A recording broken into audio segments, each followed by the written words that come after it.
ang gagawin natin ngayon? Mag-aantay na lang tayo ng makita ng mga pulis si Lester.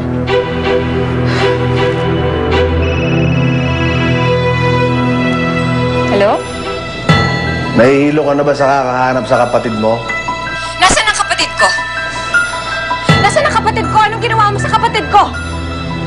Relax ka lang, masyadong mainit ang ulo mo eh. Magkikita rin kayo sa tamang panahon. Oras na may mangyaring masama sa Ano gagawin mo? Ha? Papatayin mo ako? Sige. Kung mahanap mo. Pakawalan mo na yung kapatid ko, Lester! Ako na lang ang harapin mo! Kung mag-alala, Ellen, darating din tayo dyan. Miss na miss ka na nga ng kapatid mo eh. Hello? Hello? Lester? Hello?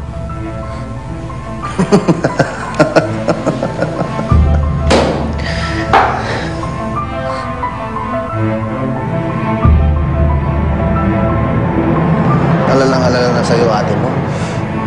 Hilong-hilo na yun sa kakahanap. Kaya natin siya. Yun ang ginawa niya sa akin eh.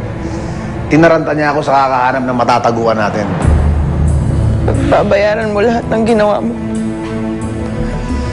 Pinagbayaran ko na nung pinakulong niyo ako. Ngayon, naniningil na lang ako. Sinira niyo ang buhay ko. Ikaw mismo ang sumira sa sarili mong buhay. Mahimik ka! Lahat ng may atraso sa akin, nasingil ko na. Si Dave, si Hiner, si Ruby, si Roldan, kahit si Cecil. Ate mo na lang. Pakaipot kasi.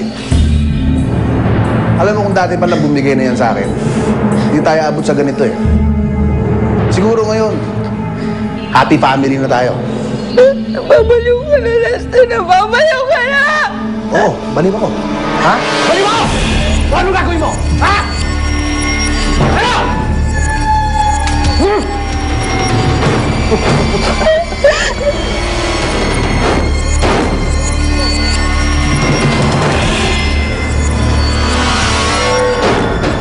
Si Tonya, may tinatakbuhan siya. Takbo,